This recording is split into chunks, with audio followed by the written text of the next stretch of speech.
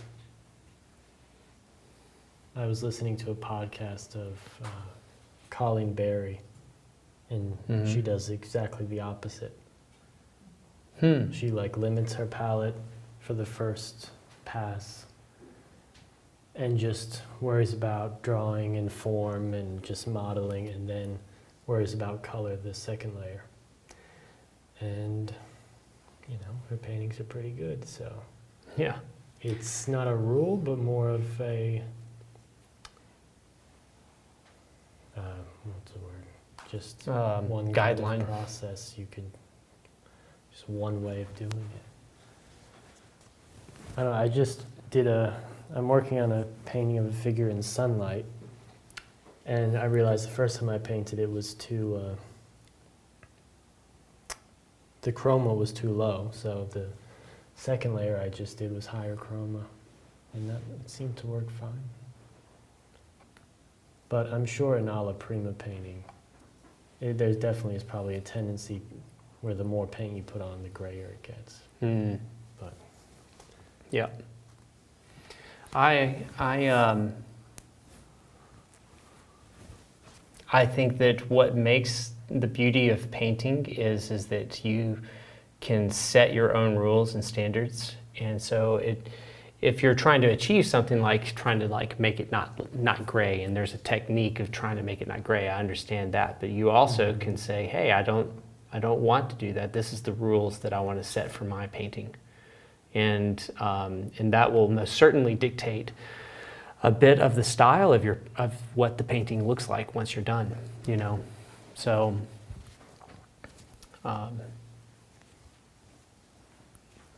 so I don't think that there's a hard fast rule on it. At least I don't know. I think everybody kind of has a sort of a set standard that they do, or a tendency. Joyce Smith asks, what's the best advice you can give new artists? Don't do it! No, I'm just kidding. No, I would say most certainly do it. So just make sure you realize that I'm kind of a jokester here. Alex, do you want to start a stab at that? Do you have something off the top of your head first? Well, I think a really important thing is to set long-term goals, not short-term goals. So if you want to be a master painter in your favorite gallery that shows really good paintings and you don't know how to paint yet, if you say you want to get there in 2 years, well, you're going to be let down pretty heavily. But if you say, I'm going to get there in 10 years, or I'm going to get there in 7 years, or whatever, it's just a lot easier to, it's actually achievable, and you don't feel like, because I feel like a lot of painters I've talked to and myself, there seems to be this clock just ticking in the back of your head where you feel like, oh God, if I don't get as good as I want to fast enough, something bad's gonna happen. And I just say patience is just super important when you're starting. That's sound advice, my friend. Because I remember when I was 20, I set a goal to basically be in the gallery I wanted to be in and teaching workshops and all that by the time I was 30. So it was like a 10-year goal. I happened to get there, you know, like 5 years earlier, but I was willing to wait till I was 30. Willing to wait 10 years, and I don't know, that really helped, I think. Especially just talking to other painters and realizing they kind of have a similar thing going on in their head where they feel like, you know, they want it to happen really fast, and just, you can be a sharp downfall. But yeah. That's really good. Do you feel like you set goals like when you were at that period, do you feel like you set goals once a year, like this is what I'm going to focus on this year, or do you feel like it was just painting by painting to work towards that 10-year goal? Yeah, I think there's the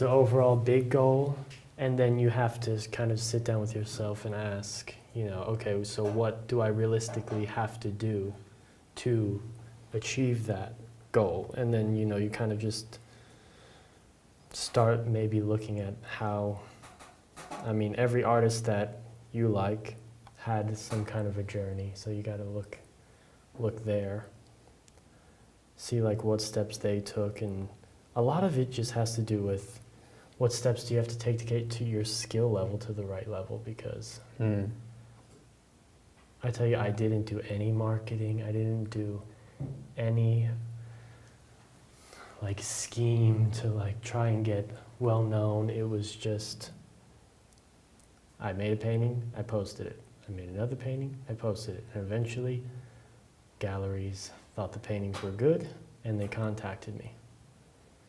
Yeah. So that's it too. You have to be completely objectively honest with yourself if you're good enough for the standard that you're wanting to achieve.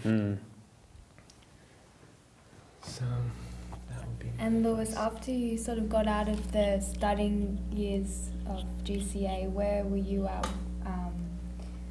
Did you find it hard to get out of the atelier scene, move on to your commissions? Well, you know, that's a really good question. I would say I'm an anomaly. I'm not the normal case, but there is some advice within that when I had already started my career as a portrait painter before I went to GCA. And so I'd already had commissions lined up well before that time period. And that was really helpful because I basically told all of my clients, look, I'm going to this program and I'm going to get really good and you're just going to have to be patient. But once I'm out, I promise you your painting is going to be 10 times better that you've ordered. And so I was able to like convince a lot of my clients that, you know, it was going to be worth their while for them to wait a little longer. And so I would say don't let the schooling stop your career if you already have one. You know, some people are like, put it on hold. And I'll be honest, the greatest part of coming out of GCA was I was able to hit the ground running. And I already had commissions and things lined up, and all I had to do is start, because I know so many people that left the atelier world and didn't know what to do next, just like people that were in college. And that's a scary feeling. And so like the entire time I was at GCA, I'd say the last 2 years while I was at GCA, I was already working on what I was gonna do when I got out. And when I was in college, and my parents were, you know, still helping with they helped me with my first 3 years of college. And when I was there, I was like planning my future right away. So if you're planning on doing that kind of training, the entire time you should make a game plan of exactly what your exit strategy is to get into the market and into that world. So that would be the first thing I say, do. For me, having those commissions, it made it pretty easy to come out of that world. And my world is totally different than Alex's. It was me basically, in a way, kind of, I guess you could call it guerrilla marketing, but I basically was, you know, would have clients who wanted my work, and I would make a portrait or a painting for them. Their friends would see that painting in their house, and then they would be like, who painted that? And they would be excited about the painting I did for them. And so their neighbors or their friends would go, I want a painting. And from there on, it went straight on to, it went from commission to commission. And I started very young, and I was fortunate to start very young. I started doing it at 13. So my client base was pretty strong by the time I was 20 and could just do all of this on my own. So, so don't be afraid to just start, because people there's collectors out there that are interested in your early work. They want to have the stuff before you get famous, to say that they knew you first. There's people that find value in that. Sam McLemore, on a related note, asks, how did you start getting commissions? So I started commissions because at age 11, I basically was starting to try to do portraits. And I did a portrait as a wedding gift for 2 different family friends. And somebody saw the portrait I did for them, and they basically said, hey, I'll pay you $100 if you do one for us.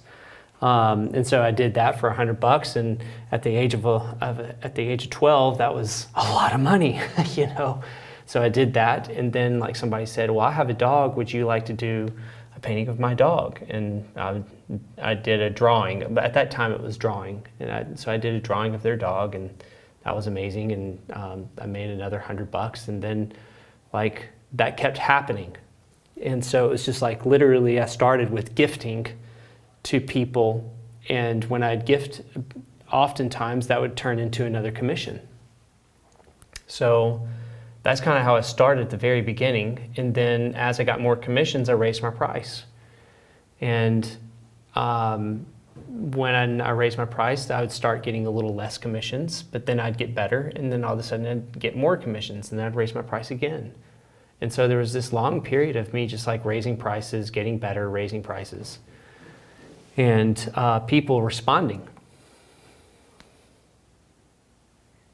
And so by the time I was 20, I was booked, you know, about 1.5 years out. And every time I'd go past a year, I would raise my prices again. And so I always felt like I'd be employed for at least a year. Was there someone in your family or something that like taught you about a good, like kind of, I don't know, good Like the life business? strategy? Yes, strategy in business, just to go the way to go about things. Was anyone kind of advising you? That's a great question. No, but what you had to do is you had to learn. You know, so for example, I knew nothing about taxes. I knew nothing that I needed to do taxes, but I had a friend who was getting their accounting degree, and they're like, you need to do your taxes. I was like, oh, I guess I do need to do my taxes. And I was like, but how? Mm-hmm. And so I found a family friend who was an accountant, and literally would sit with them, and they would tell me everything I needed to do. And they say, you need a separate bank account for this, and you need to put 20 to 30% aside for that. And here's what a budget is. And then like I'd read a book and learn how to do something. And so I became just a big learner to try to do different things, and would learn all of it on my own.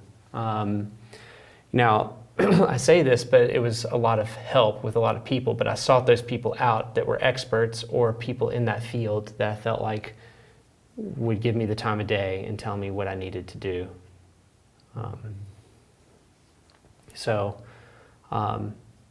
People are willing to help you if you just like reach out and ask. It's oftentimes the hardest thing to do. Is the scariest part of it is just asking.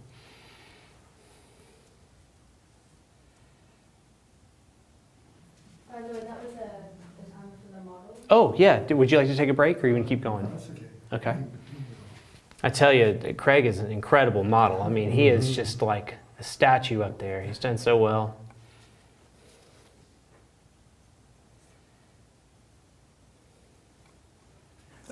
Christina Milan says, have you guys ever used wax medium or marble dust? What's the purpose or effect of those materials mixed with oil paint?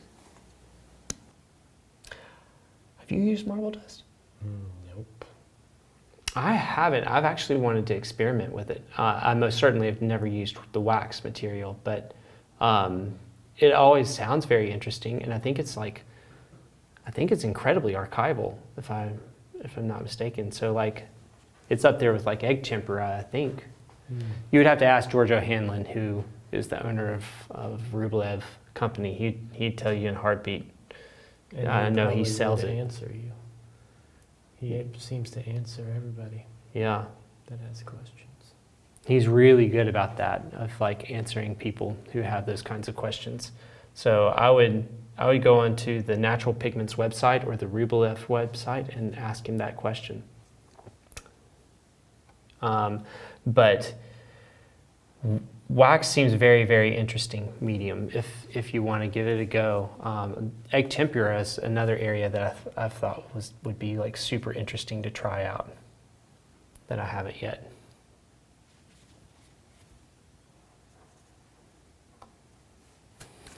Jerry O asks, how do you establish color temperature changes?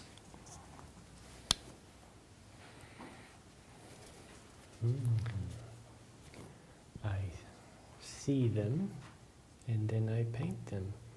No, well, sort of.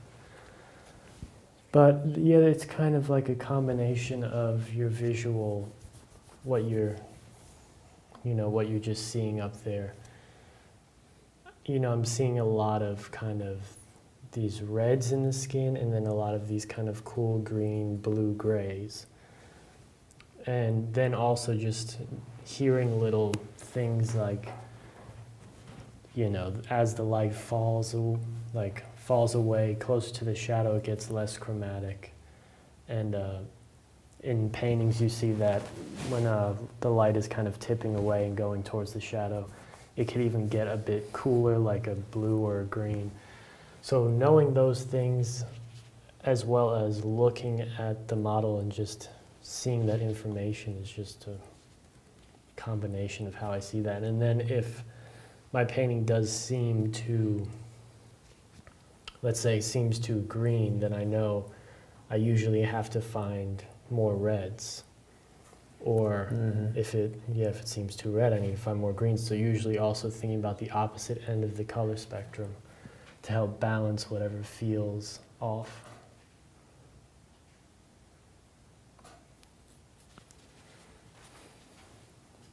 Tanner Ordery is asking, do either of you offer critique service, whether virtual or otherwise? I'm trying to improve, but it can be difficult with no guidance or instruction. Not yet, but that is something that we are considering doing with East Oaks, is in some way, shape, or form of offering a service that would help. So stay tuned with that, because there's a potential that could happen. But at the moment, we don't have that. We really hope that we can. That the goal is to have the capacity to be able to serve our community. And so it really just comes down to having, the right amount of artists and the right balance with people helping us with East Oaks Studio, to make sure that we have the time and capacity to make that happen. And do you have any advice for somebody that doesn't have any current instructor for how to improve self-critiques? Sure. I actually think, there are people that I would recommend that do a mentorship program.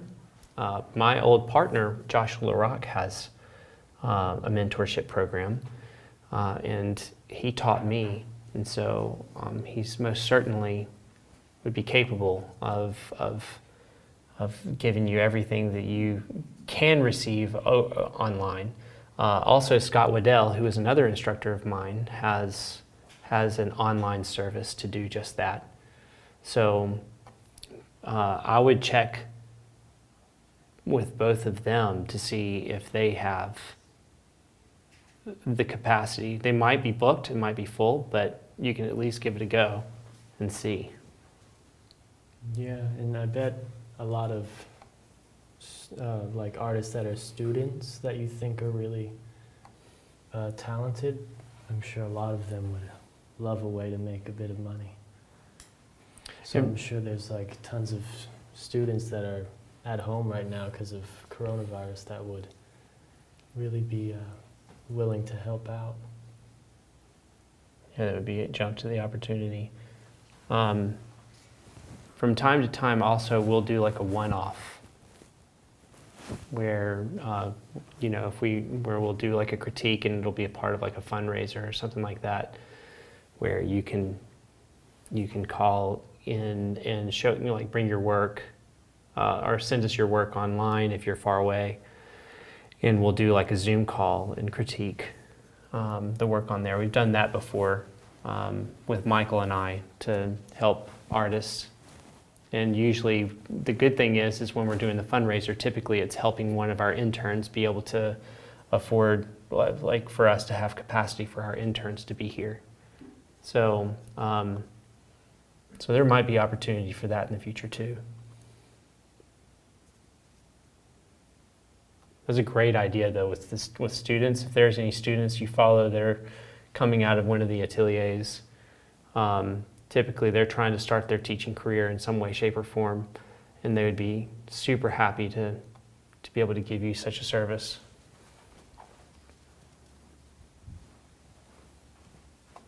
Christina Milan says, by the way, Louis, I really liked the little girl portrait with the white dress, which was a finalist. Congrats for that.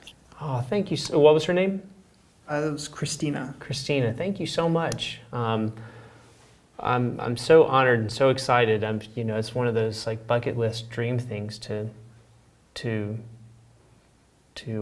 be a finalist at the Portrait Society, and I was just incredibly excited to see that I was in it. The only nerve-wracking and sad part is that because of COVID, we haven't and won't for a whole year know how everything turned out with it. So, but the positive side of that is that you get to say you're a finalist for a year.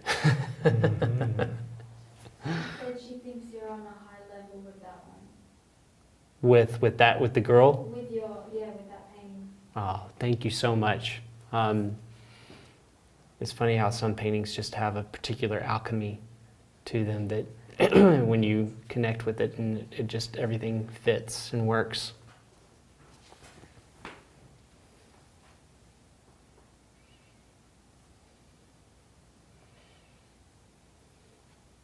So I would love to hear, we heard like what are some of the hard things, downsides of being an artist. I would love to hear some of the people out there that what are some of the things that are the positive aspects of it that just really inspire you to continue being an artist, because it is a hard thing. So what are the things that drive you to keep doing it?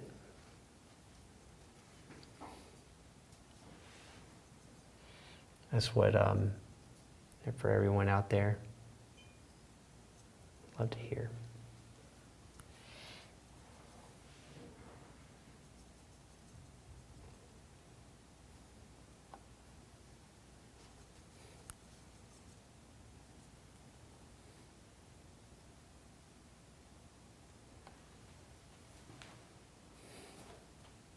While we're waiting for responses on that, I do have a response to that, which is that even though I'm kind of in early stages, I've noticed the more that I paint and draw, the more I notice things around me, like the tops of buildings and stuff like that, and the architecture of that, and I would have just walked by without noticing that, or the shapes of trees, or the way color works together. So I think practicing painting and drawing really makes your eye catch some of that. That's awesome. What a great response. Yeah, like you'll start seeing, my wife will catch me when we're like sitting having breakfast at a restaurant or something, looking at somebody, and she'll be like, they'd make a good painting. Oh, yeah, they'd make such a good painting. Or like I'll notice myself looking at the color of somebody's skin tone or something to that effect that like really is inspiring. And it really is like you kind of put a new sort of set of color lenses on your mind. Sometimes when you're out and about, you start appreciating and observing life in a different way. That's powerful. What a great one, Nick.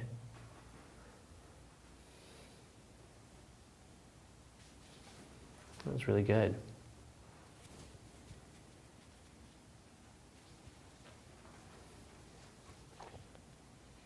Alex, is there anything that you find positive?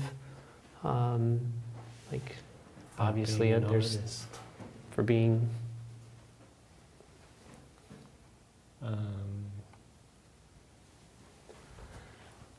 Well, yeah. I'm gonna put you on the spot, buddy. Yeah, I don't know how to put it into words. So, like, yeah, I guess, well, obviously you get to become, really good at something. And just, work on something you're in love with. But I'm trying to think of, like, you're your own boss. Yeah. No, I mean you say that jokingly, but there's part of that that's really nice. Yeah, so you're completely in control of your own success, or your own, what you put in is what you get out type thing. And if you're the type of person that works well with that, then it's amazing. Not having to follow anyone else's rules. Mm-hmm. So yeah, I'm trying to think. I mean, tons of things. Mustafa Mahmoud says the two paintings are so subtle and the model is charismatic. Looks like he's an actor in the film Braveheart. Ah, we'll get Craig to do a yell out freedom at the end.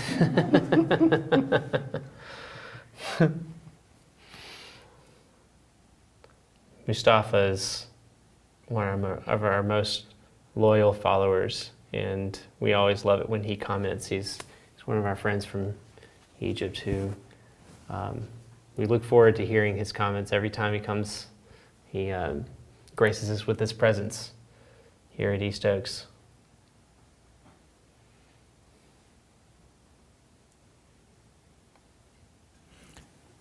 Christina Milan says that she works as a freelance software consultant and says that it's a hard thing to find time for painting. Yeah, I mean, I guess, do you have any advice for, people that are working and how to study painting on the side? Ooh, that's a tough one. One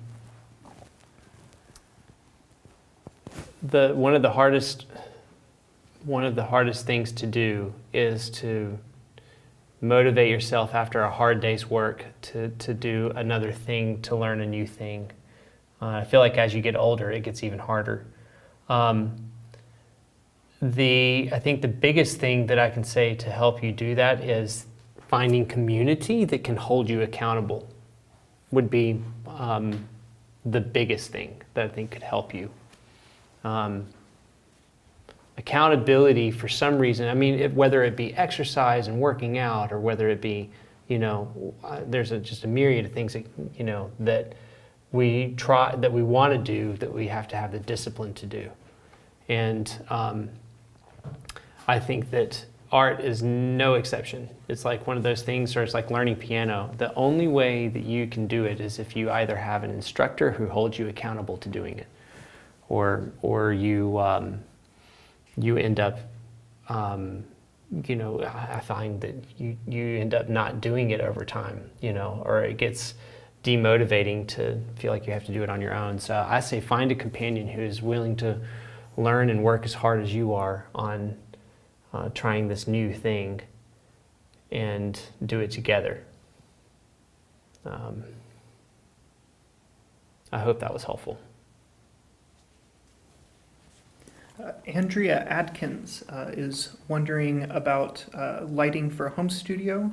She says, I have a large northwest-facing windows near where I typically set up, primarily painting still life now. So if I start early enough in the day, the light's direction does not change too quickly. But I'm wondering if I should try blocking off parts of the window for a thinner stream of light. And what are some setups you've tried and found helpful? She said it is north-facing? Northwest-facing. Northwest. I think it depends on how big the window is, but I know people that have put like a white, canvas or white flagging outside on the like by the window that helps basically catch a certain amount of light during like when it's up on the east side, and then helps it push into the north window. And then once it hits the west, it blocks the light from coming in on the west side. So it's just like a side, like say, think of it as like, this like 2.5 foot, wide flag that you have, like that goes vertical on that side of or goes horizontal depending on, I don't know where the window is, but if it's like vertical on the side, that goes along with the side of the window, and that helps like capture more light to come in. At the same time, it blocks the direct light from ever coming in and creates better consistency. I've seen that before, and I think that could really help.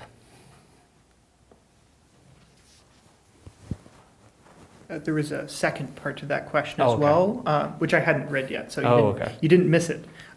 What are some things that have helped you more quickly identify colors you see in your subject? What are some things that help me more quickly identify colors in my subject? Is that what the question was? Yes. Stepping back helps. Stepping back and like trying to take in like the overall color of things, I think really helps a lot. So maybe I would do that, but I think that Jeffrey T. Larson talks a lot about like the big look, and the idea is try to find the combination of all the colors and how they work together. So if you've got a green background and he has like more of these warmer tones, to get back and look at all of it together as a whole can help you like find color better. I find if I'm like looking up close at something, I tend to make the color more dull with the painting. Yeah, I would also say recognize on the painting something that you feel like you can get right away. And usually that's like maybe a really chromatic thing, or maybe something that's pure white, or something that's very black, or something that you feel like, oh, I can mix that color. And then once you have that down, you can judge directly off of that color, and you'd be like, oh, the color next to it is, this much more red and brighter than the color I just put down. So then you have kind of like your first puzzle piece that you can start attaching to. I love that, yep. That's really great.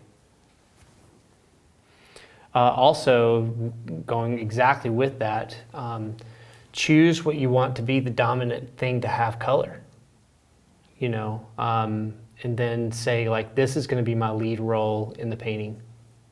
This is going to be the star of the show. And by establishing that, you make everything else support that leading role. And that's where color theory comes in handy a lot, where you're like, what's a complementary color that's going to help support this thing, and go along with all of that. But that would be really helpful, I think.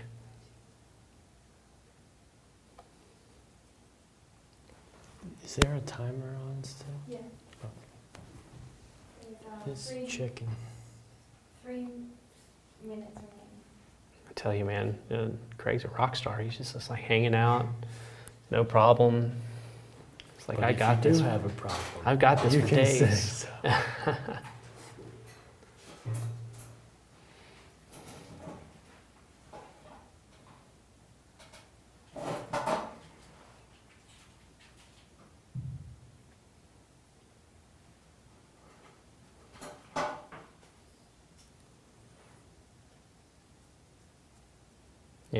What to look for to just get right. That's such a good one. Yeah, I remember learning at one of the workshops I took. And yeah, it kind of was one of those things that blew my mind. You're like, whoa. Yes. I've got the secret. Jerry O says, the fact is that you never stop learning. That is very true.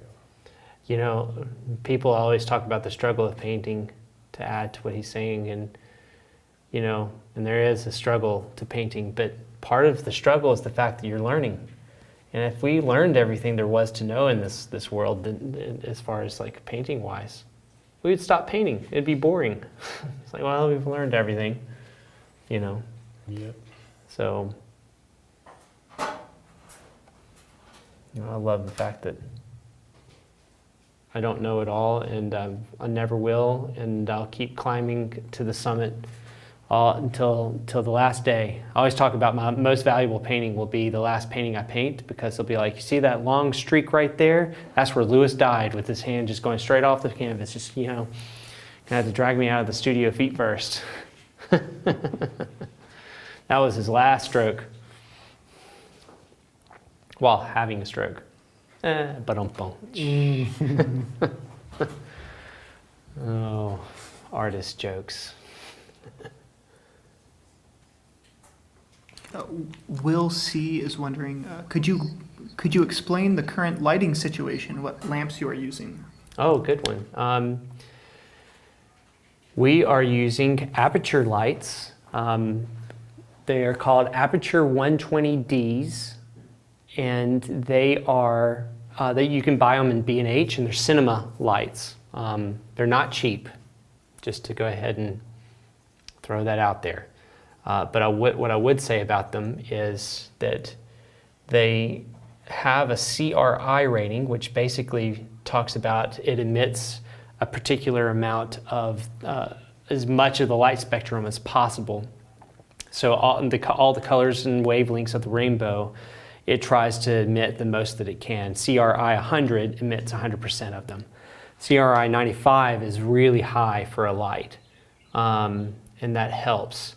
But I will say this: you can go to even Costco and buy LED lights that are CRI 90, which are still really darn good. And you can buy them in daylight, and you can buy them in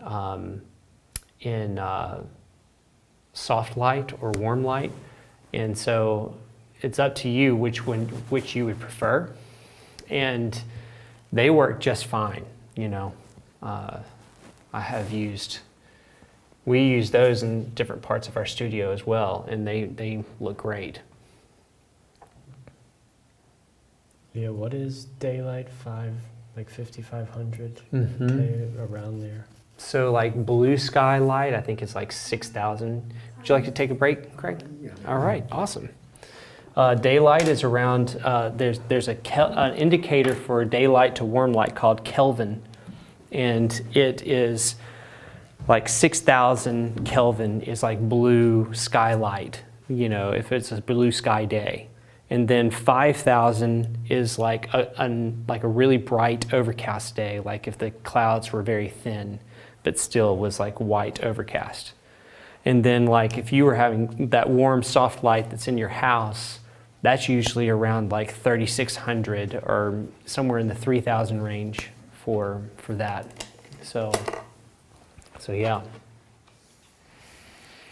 All right, everyone, we're going to take a quick break for about 3 to 5 minutes, and we will be back here shortly.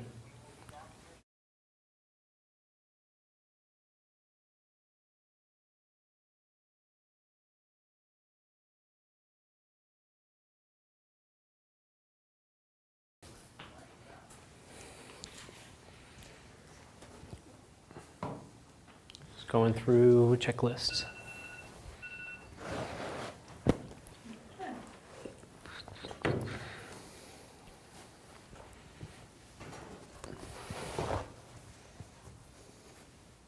While y'all are getting back into this, Mustafa asked, you said before you did chalk and oil ground with odd nerdrum, and I also read about it in Richard Schmidt's book, but he didn't mention the recipe or the steps.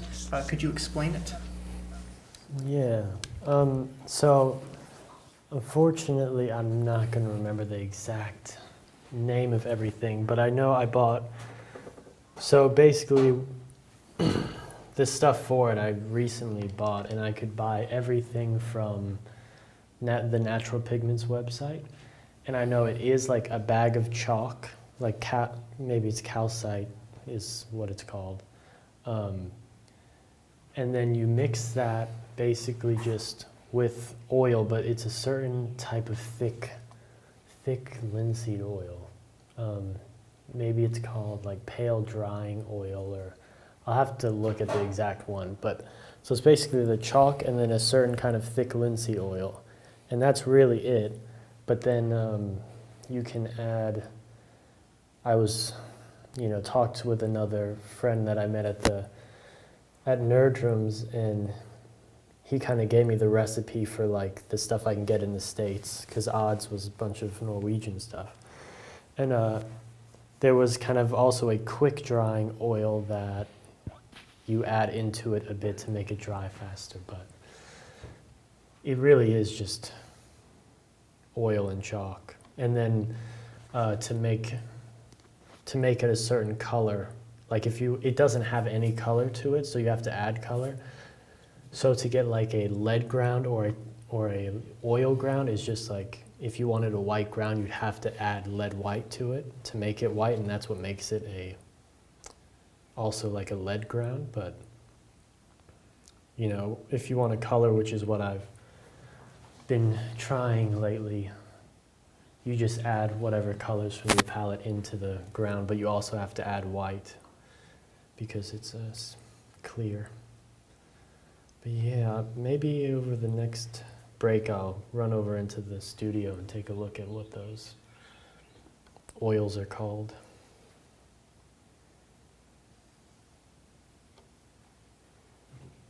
Alex is really good about continuing to learn and experiment. Like, it's one of his things he's really good at. Yeah, just try and well, learning how to paint was probably the funnest, stage, because you just see yourself grow, and I find I have to keep finding ways to learn new things to keep it, or that at least excites me.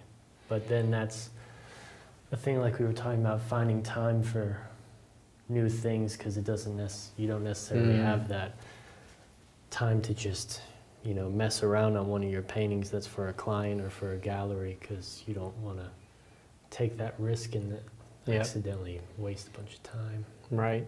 Stakes become higher too, Yeah. Your work has an expectation to it, and that creates it has an identity, and you want to like stay true to like making sure that you keep that identity intact while still working on things that are for learning. So do you feel like he was turned a little bit this way? Yeah. Yeah, like that. Yeah. Thank you. Lauren Pope says, do painters use the daylight bulbs because of the daylight that will be in the buyer's home, or is there a different reason to use the daylight bulbs? That's a good question. The first thing I would say to that question is, honestly, you should almost wonder if it's about the client. Typically, they're going to have the work more under their soft light than they would under a daylight bulb. And by soft, you mean like warm? And that would be the warm light that I'm talking about. Yeah. So to clarify. There is a school of thought that would say that you might want to more consider working under like a balance of warm light and blue light, daylight, in order for the painting, because if you work in really cold light and then you put it in someone's home, and the home might have really warm incandescent light and have no like windows where they're going to hang the painting, then it might be to your disadvantage, because all of a sudden this thing that you painted in blue light's under like really warm light, and it makes the painting look really, really, really warm. Mm-hmm. So there is a school of thought of people, in fact I think Alex does it a bit, where you paint under both warm and cool lights so that you get like a even balanced sort of white light, and that white light helps it feel like it can go both in a warm environment or a cool environment. Yeah, so I have Well, at the very moment, I just have cold bulbs, but that was just because recently changing some stuff up. But let's say my whole last solo show, I had two main like cold light bulbs, or cold like 5500, pointing down on the canvas, and then I also just like kind of further back had a warm bulb just to kind of diffuse over the whole thing, just so it had a bit of warmth to it, just because, yeah, thinking about the buyer's home. So yeah, I mean, if you know exactly where that painting's going and you know what light they're gonna use, then that's good. And if you're working with a gallery and, you know, whether the work sells or not is based on people seeing it in that gallery, I would ask the gallery what lights they use and use exactly that. Yeah, that's a good point. You want it to look right in a gallery, if that's the route you go. Yeah. Do you have any, Bruce says, do you have any horror stories about painting under specific light and having the painting turn out horrible when hung up for viewing? Yeah, I have. Well, I painted, and this was like early on, I painted this still life, and it had like a candle in it that was actually lit, and I was painting under just like this lamp my dad had, and it was obvious, it was very warm light, but to me it just seemed, you know, it seemed normal. I painted the whole thing, and you know, back then I was also just taking a long time, all this. And then one day I brought it outside, and it was like a normal kind of overcast day, and all of the colors just went straight to like gray mud. No, yeah. Like the whole thing just lost its complete vibrancy. And yeah, it just wouldn't look probably any good anywhere except for under a super warm light. So that's happened to me before. And galleries, oh, that's another thing. Sometimes galleries, and it's usually, I don't know, whenever I was like first starting out in like local galleries and stuff, they always had warm lights. Yeah. And I don't know why. And so some of the stuff that I painted, like a still life from natural light, and I was using the window light to paint it, just looked just doo-doo brown under that warm light. So, on the same topic, Lauren Pope says, what is the worst thing that can happen if someone paints a portrait under warm light? Would it be similar? I mean, the biggest thing I think sometimes is not necessarily the warm light, but when you're working from like a warm light scenario, typically you don't have enough light on it. And then like your colors can break down when you put it under brighter light, because you can't see, or you're not as sensitive to the color shifts. And you can paint in too bright of light too. Like I've most certainly painted in too bright of light, and you start making a very dark painting that way. So there's like this, there is most certainly a balance between the two that you should try to strike.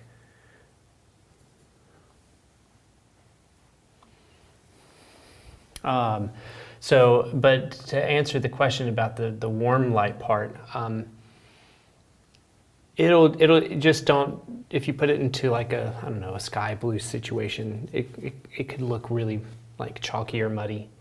But I'm not sure if it would have like just a horrific effect, you know. I just say paint under enough light, but don't paint under bright light that's so bright that you start making really dark paintings, because just remember, it is going in someone's home, and if you paint something in like out in the sunlight and then you bring it into the house, you'll see that it just looks really crummy because it looks just way too dark.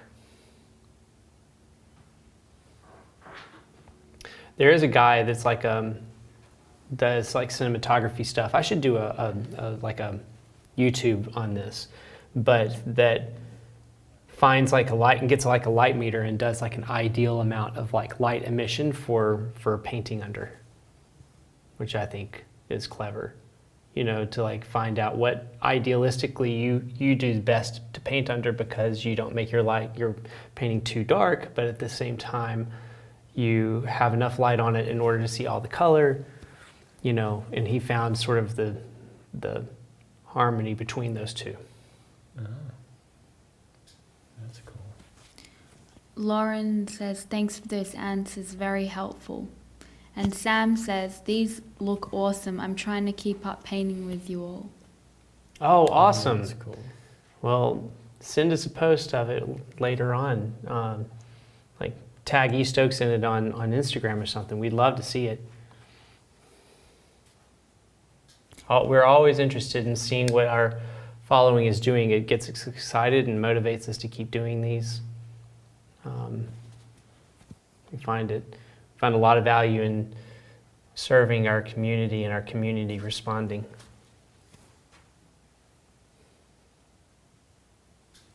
So someone said, how long do you typically take to complete a typical size painting? Well, we answer something similar to that, but basically it takes me at bare minimum a week to finish a painting that I'm intending to like sell for a normal price. And then like sometimes it can take up to 2 weeks. And since I'm so busy with other things, it can take up to a month to do a decent size painting.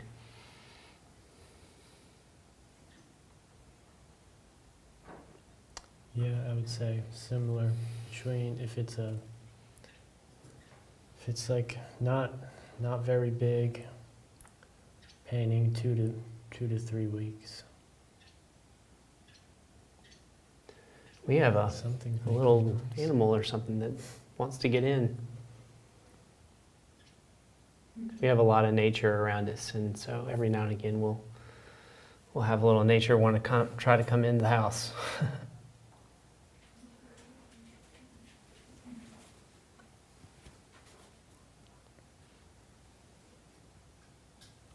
Someone said, what are your go-to colors for skin tones? Ooh, Alexico, you start. Go! Well,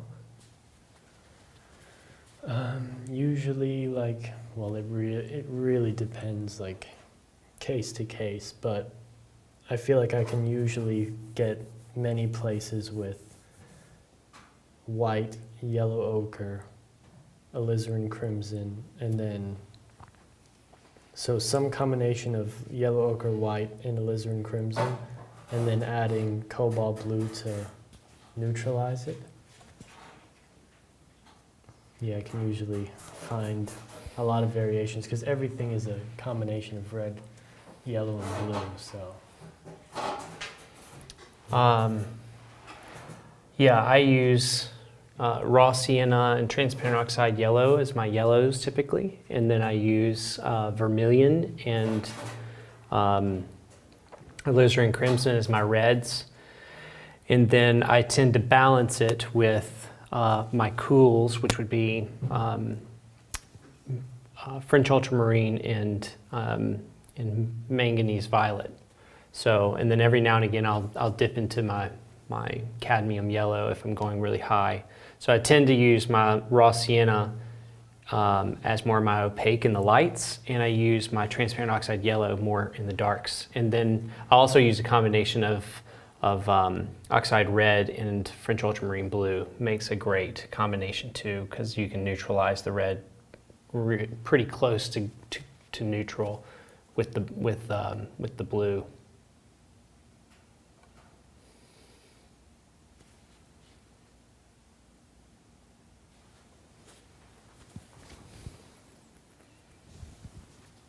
These are all such great questions tonight. I mean, people are on fire.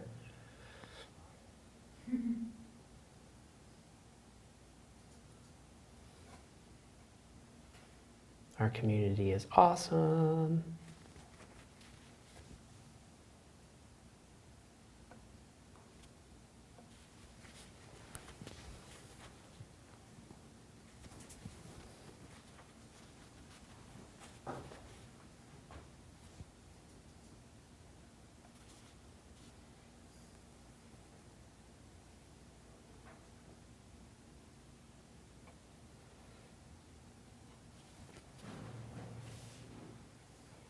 I was listening to a podcast yesterday, and they were talking about, like, at what age are you the happiest?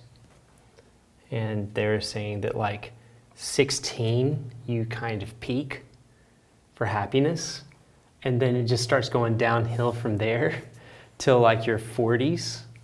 And then as you start getting close to your late 40s into your mid 50s, it starts spiking back up again.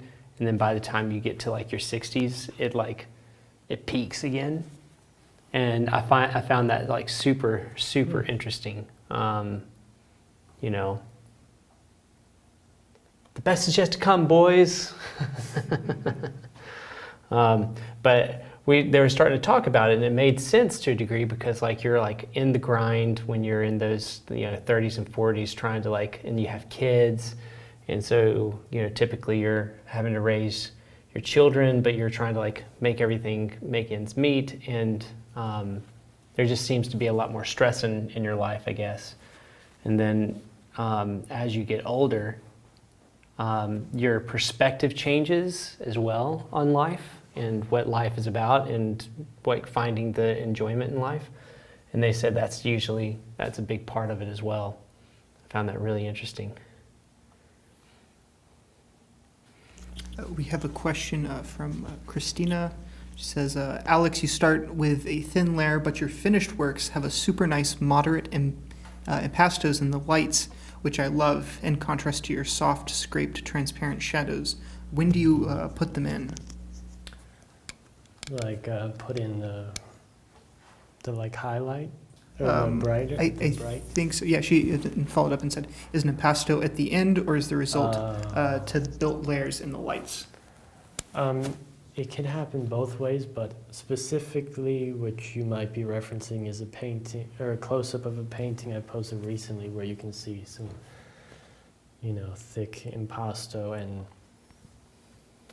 on this portrait, and that was actually added on like the first layers, where I did kind of a first pass in the painting, but I specifically added a bunch of like thick paint in certain areas that were high in the lights, and then started painting on top of that with further layers. But there is times where I've gotten a nice thick stroke that leaves a good impasto mark at the very end of a painting.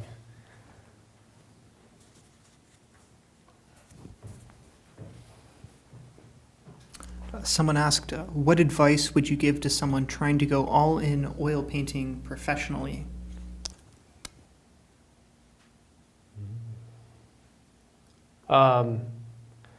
I would make sure that you're balancing yourself and take some classes and courses on how to operate yourself professionally in a business sense, as a way to balance your career. It's because what I tell people is that it's just a different skill set.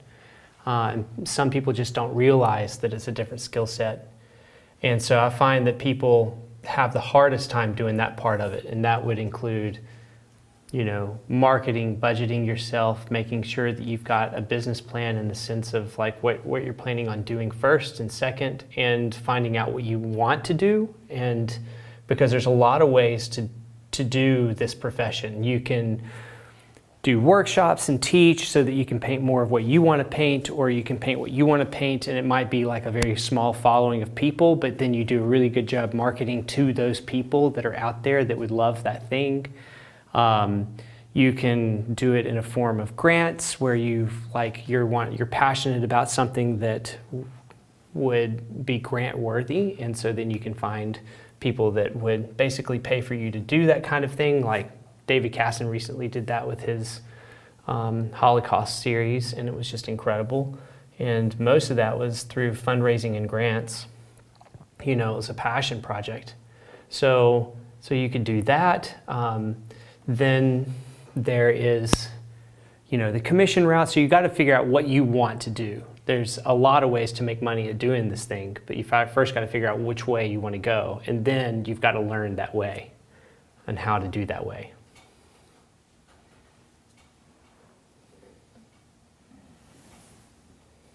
The same person that asked that question had a follow-up with what your journey was like, which I think might be interesting for the two of you, as you kind of, as Lewis, you do more commissioned work, and Alex does more gallery work, and kind of what that strategy looked like, and how how those two different strategies maybe are different.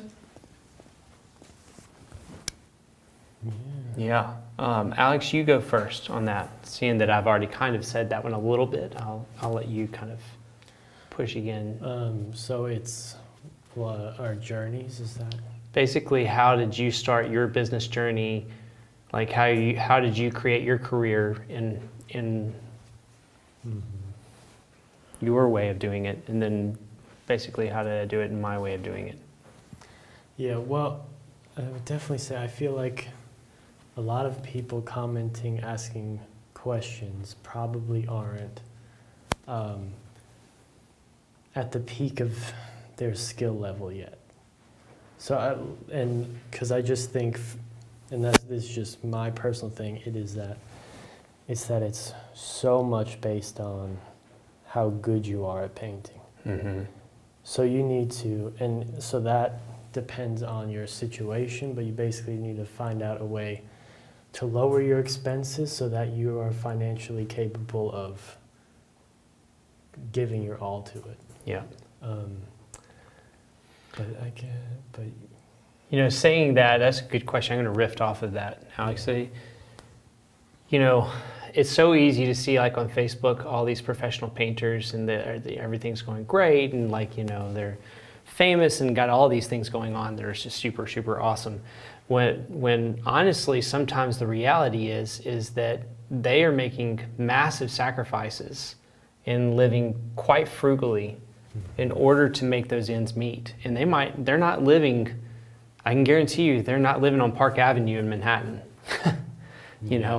unless they have some sort of trust fund that most artists don't have, But most artists that I know that are friends of mine that are super professionals, one of the things that they have done incredibly well is knowing how to manage their money and how to be frugal. They just can't say enough about that part of it.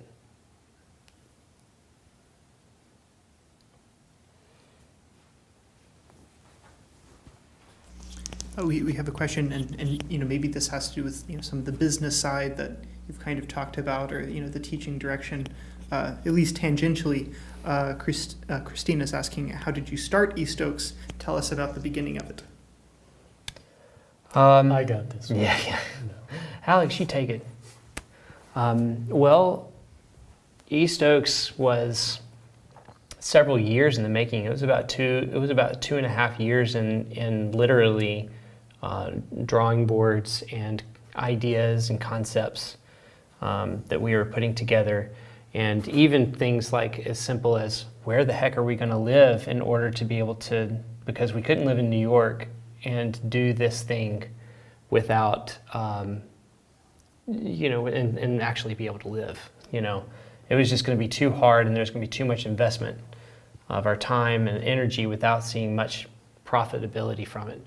So we had to find a location that we felt would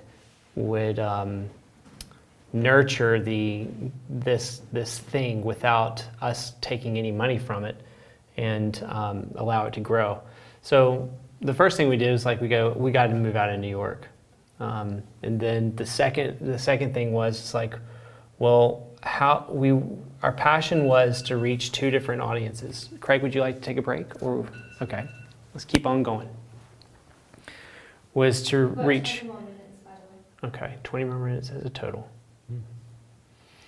So what we found is we wanted to reach two different audiences. We wanted to reach people that were local, where we could nurture and build up the next generation of artists.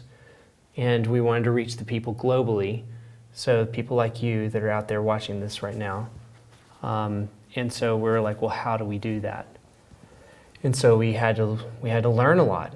And we literally sat in front of lynda.com learning how to do all these things in our spare time. And it was a sacrifice. It was a huge, huge sacrifice for our families, our wives, our partnership.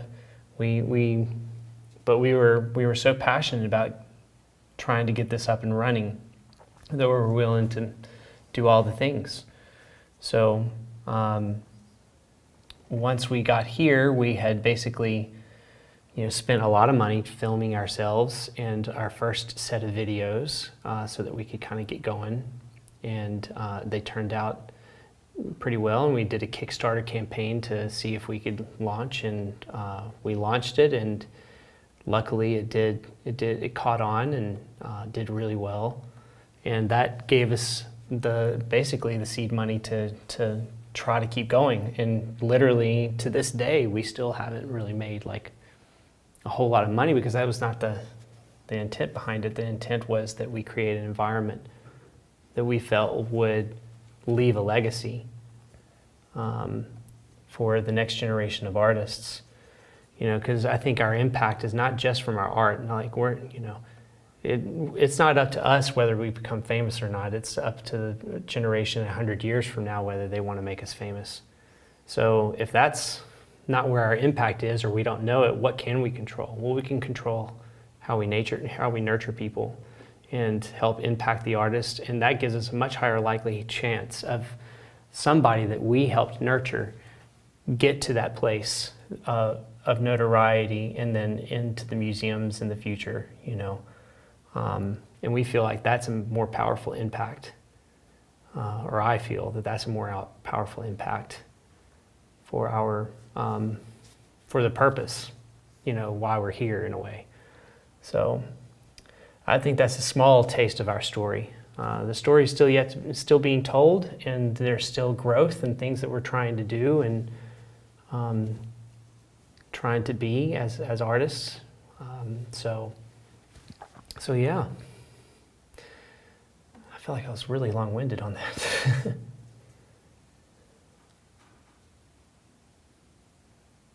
I hope that answered your question well. Natal says, thank you, or thanks for all you are teaching. You're reaching so many painters in many places of the world. Cheers. Cheers. And then Andrea says, have you painted with acrylics or combined with oils? Could you speak to differences between oils and acrylics? Can you recommend any contemporary artist working in acrylics as a possible resource? Oh, that's a good question. I'm going to go ahead, before I answer any more of it, I'm going to go ahead and be honest and say I don't know a whole lot of artists. And it's a medium that I haven't done for quite some time. I did it when I was younger, but quickly transferred over to oil full time. So that being said, I don't know if I can answer your question as well as you would like, but I'll do my best. The difference between acrylics and oil is, number one, it's a polymer, which means the base is plastic, and so when it dries, it dries in a different way. It actually dries versus cures, and oil oxidizes with oxygen, and so it cures over time like concrete. It's a chemical reaction that happens. At a more fundamental level, oil is slightly transparent, and acrylic isn't. And so because of that, you get a richer feeling sometimes with the oil paint, but acrylic, like the talent and beauty behind it is how well you can make a powerful color that is at its surface is really beautiful. So that's where, I would say the separation of the two is. One, you can like paint in layers, and it's more about sometimes how you play with transparency and opacity. And the other one is more about how you can make the opacity of it very true and right.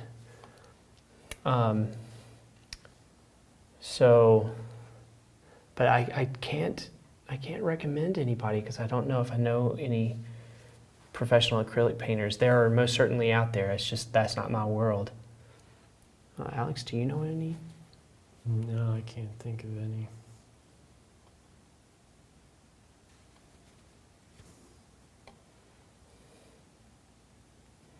I'm trying to make this last 20 minutes count, and I'm like, I want so badly to get to this shirt, and I'm trying to get the rest of the face done.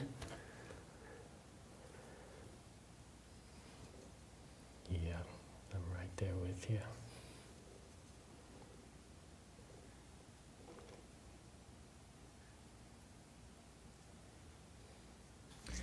Casey is wondering, says they're curious about your progression of solvents and/or mediums, and they said that they have trouble laying paint over paint.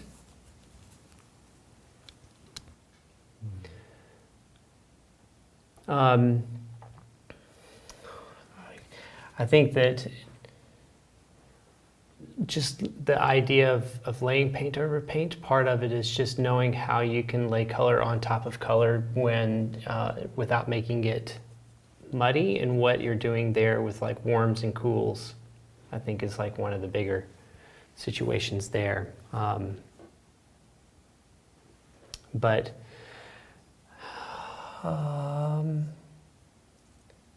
yeah, Alex, do you want to talk more about how on the paint over on paint thing? Please, so I can concentrate for heaven's sake.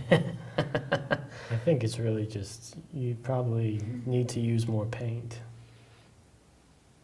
Because I used to have some medium that had varnish in it, all this stuff.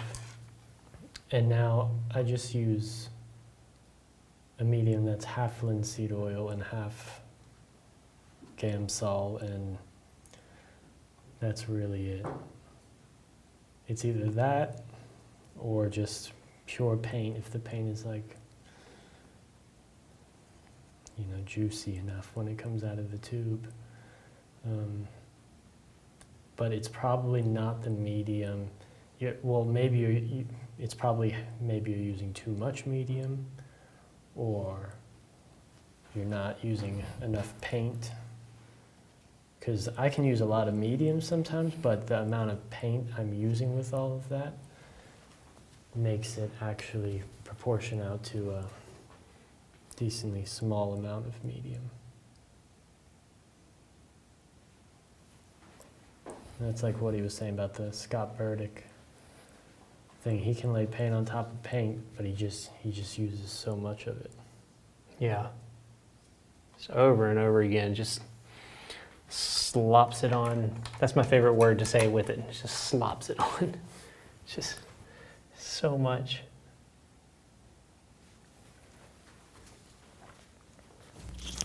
Andrea says, by the way, I've really appreciated the variety of artists you've brought for instruction offered at East Oak Studio. Such quality. I've enjoyed many of your tutorials over the years. Oh gosh, thank you so much for supporting us, and I'm so excited that you're actually able to get a lot out of it. The hope is to continue to do just that, is to bring a lot of variety to the people who come here, so that people can find value in a particular a scenario, you know, for them.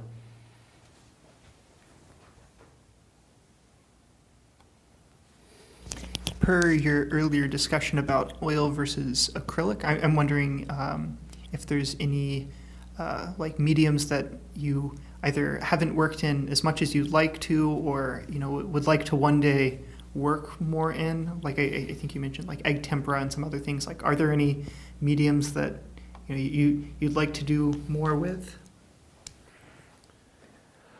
Oh yeah, I'd love to. Egg tempera most certainly is one of them, but I would say,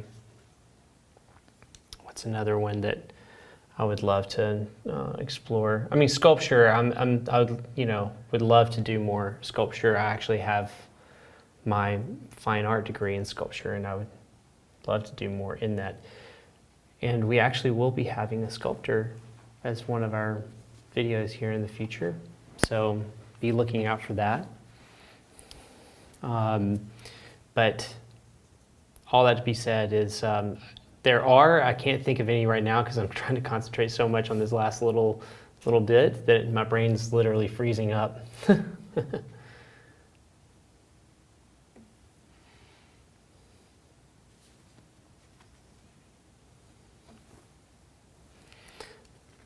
it's the race to the end right now.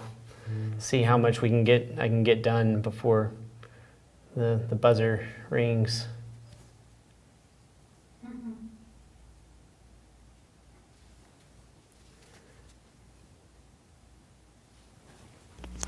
I guess in this case, we do have like a definite end, but I'm wondering, like what makes you feel like a painting is done? When I run out of time. But no, to answer that more, I feel like when the whole painting feels balanced is a big one for me. And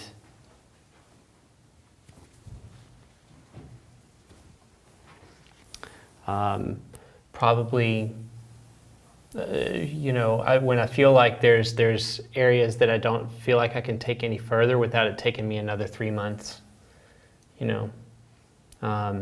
Sometimes it's typically because I think we're our own worst critics when it comes to that kind of stuff, and we tend to, we'll work on paintings as long as we have them available to us. And in that scenario, it most certainly is one of those fields where, if you gave me 100 years, I'd probably work on one painting for 100 years. But how long did Da Vinci work on the Mona Lisa? It was like 6 years or something, wasn't it? It was something crazy. So I don't know if that does a great job answering the question, but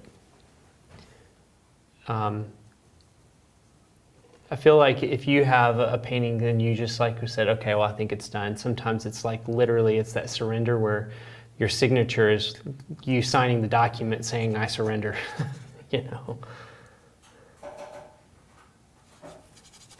I remember hearing one artist, I don't remember who, but he said that you sometimes just reach a point where you'll mess it up if you go any further. Oh, yeah, that's a good one.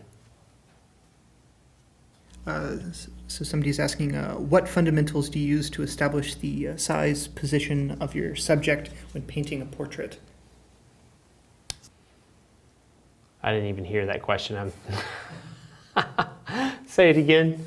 What fundamentals do you use to establish the size, position of your subject when painting a portrait?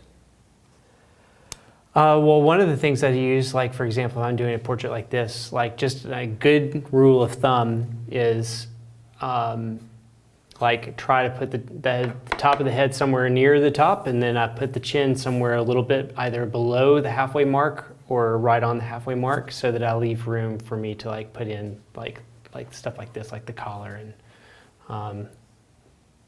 and a little bit more of the body.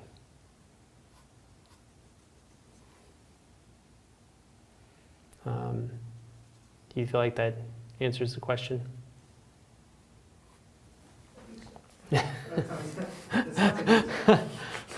Like, I think sometimes the hardest part of painting from life is trying to talk and think about the question and paint, which is like so much fun, but it's also such a challenge. Like I sometimes we get done with these and I'm like, whoo, my brain has had a good exercise. Yeah, it is definitely a workout. Steve Micklin says, "It's great to see you guys again. I always get excited when I see a live class coming up. I've recently purchased some of your classes from the website. They are fantastic, highly recommended." Oh, thank you so much. We really appreciate that. It makes us feel good to know that people are really enjoying them as much as, because it's hard work to make it all happen, and so it really brings us joy to know that.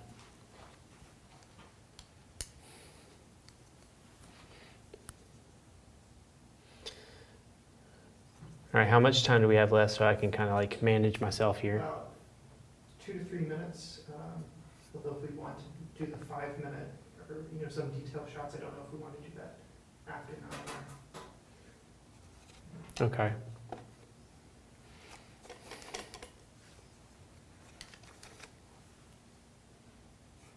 Paint faster, Alex. I'm trying.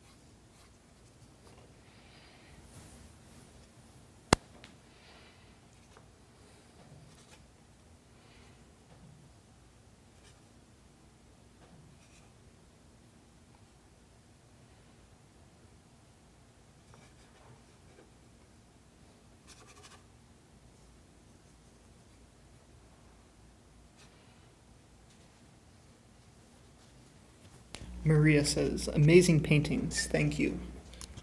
Oh, you're welcome. Yeah. Thank you for saying so. Thank you. You're welcome. I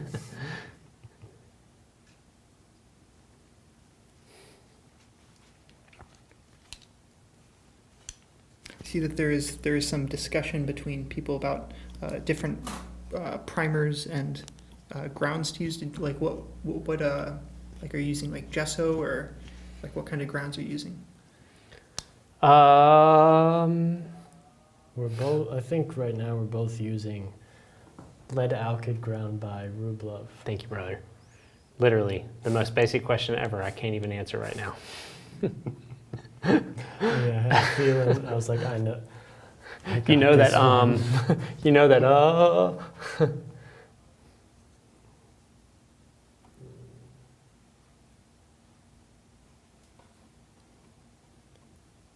See, I go to raw umber a lot when I'm in a rush.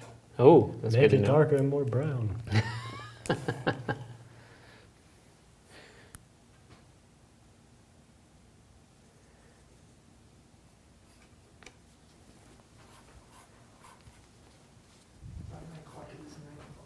All right, give us just a couple more seconds here and there.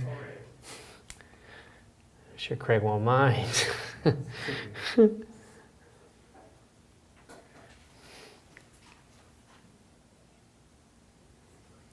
Just want to put like two or three more strokes on the background to.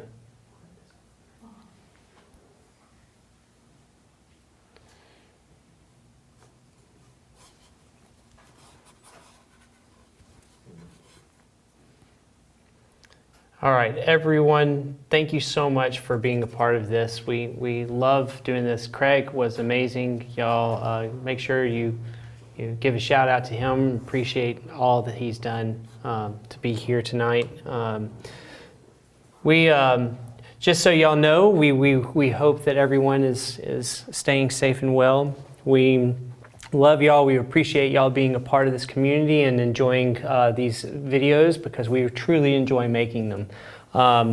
Until next time, I'm sure we'll be doing this again. We try to hit for once a month. Doesn't always happen, but make sure that if you like this and want to be alerted, just click subscribe and the little bell button, and that'll help you be alerted. If you want any more information about the things and the products we offer, make sure that you go to eastoakstudio.com and sign up on our email list. That all the announcements, including if there are workshops or mentorship opportunities, all of those things will be on that website. So stay tuned. We do have some great, awesome things coming up here in the near future. Thank you so much, Craig, for helping us do this. It was really amazing. And Alex and Divya and Nicholas, and obviously Alex as well. Thank y'all again. Hope to see you again soon. God bless.